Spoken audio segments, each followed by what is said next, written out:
only to a certain extent. And the rest of it was just pretty much improvising, you know? Like the most intellectualizing that I've done on a drum kit was figuring out what rhythms represent. In other words, like if I learned what a particular rhythm was, you know, like, any kind of rhythm, you know, like nines or whatever, I would figure, okay, that's what it is. And when I would do them on a drum set, I would just pick and choose wherever I wanted them to go and just make beats out of them or you know, like Gary would suggest like taking a pattern, you know, like let's say fives, for example, you know. If you have the pattern of a 5-stroke roll, you know.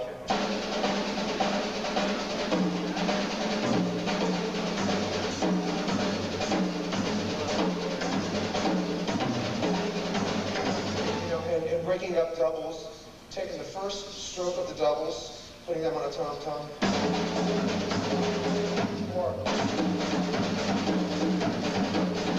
You know, and doing things like that. So you could take like linear means just what it is, that it's non-harmonic, meaning that you're not hitting like 2 notes at one time, you know.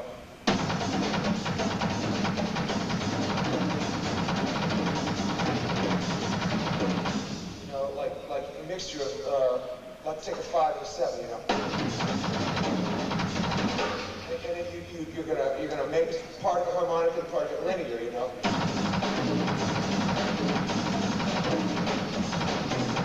You know, so it's just your imagination. You know? So what I would do is I would take, and the only reason that I would play, like everything that I would think of would be for a specific sound, you know.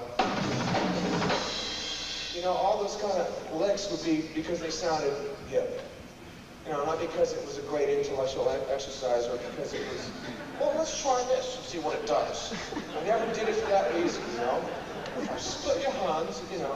I just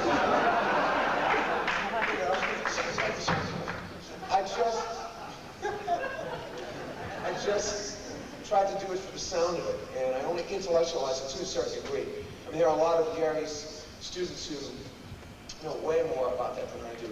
Jonathan, for example. I mean, this guy, Jonathan Hoover, right here, he knows Gary stuff inside and out. So you should really ask him about the linear stuff, you know. But that's how I approached it, you know. You know, I would just take up the fill, you know.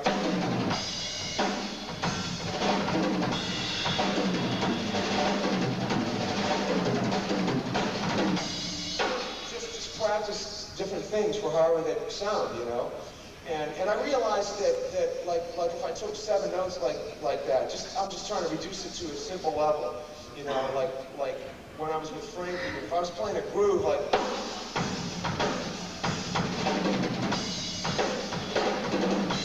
instead of playing like, somehow it sounded fatter, but it's a little different than.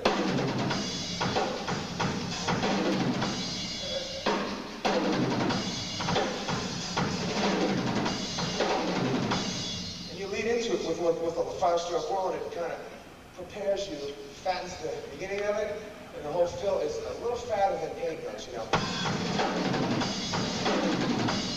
You know, so I practice things like that, and or with mixing it up with the bass drum, you know. And it just worked for me. So that's how I worked on the linear thing. I mean. But I did, because like some of Gary's stuff also was actually awkward for me. So I would like stray away from it. And it's funny because me and Steve Smith were taking lessons at the same time from Gary. And when we would take those patterns, like going up the drums, things like that were really awkward. And I'd see Steve practicing, and I'd be trying to practice, and you know. How do you do that? You know, it's like, it was hard for me. I just kind of forget that, you know. You know, my arm didn't want to go that way, so I just forget. I'll go this way, you know. Practice. Oh, sorry. Oh, wait. No. Okay, wait. Practice goes back up the drums, you know. Somehow doing motion was awkward, like playing patterns.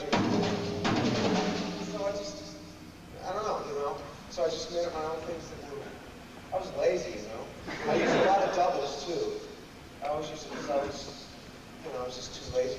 Honestly, I was lazy and I didn't want to, you know, too much physical motion. I didn't want to make the sticks do the work, you know. So I didn't want to go into any awkward motions where I had to expend too much energy. And even now, you know, it's like the same thing, you know. I try to set up my stuff as close as I can, and so I don't have to reach too far. Getting old. Yes. And so instead of playing, I just play.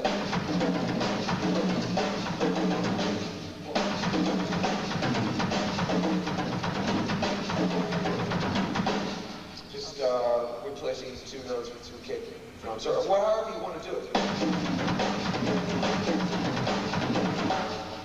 Any combination you want, you know. You could just arbitrary, you know. Mix and match. Yes? Yeah, could you explain a little bit of the time displacement, like over a 4-bar phrase? A little bit of time displacement. Yeah, sure. Over a 4-bar phrase. Sure.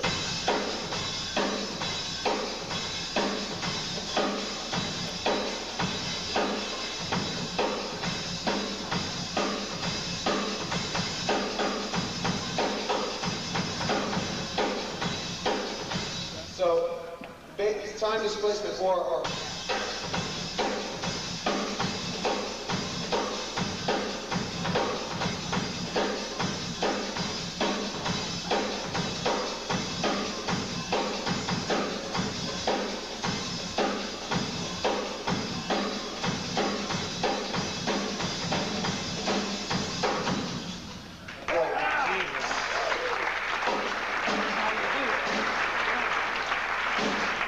the way I coach it is just to always sound like at least there's some kind of a beat going on.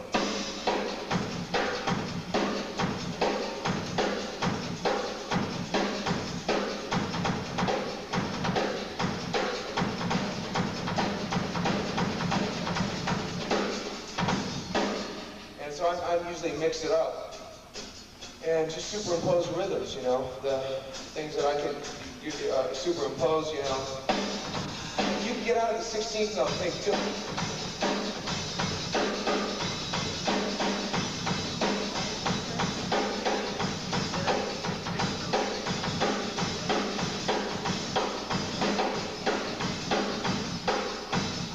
You know, instead of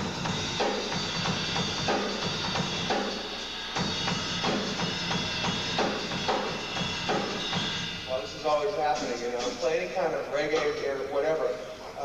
So the easiest way is to just subdivide 16th notes using that rhythmic beat.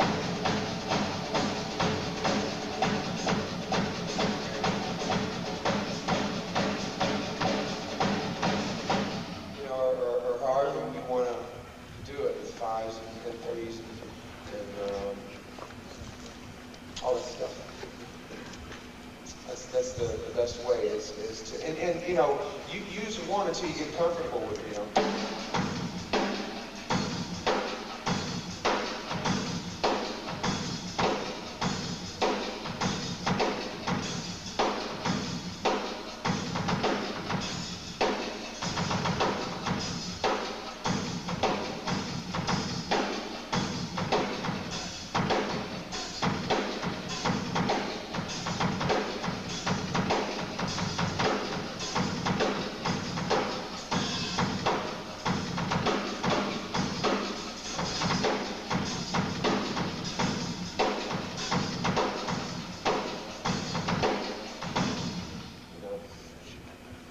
Experiment, play around, you know, with different subdivisions. It's subdivided 4/4 and 3/16. And I'm going to play on that for a little while, and I'm going to say top of the day. Okay, thank you.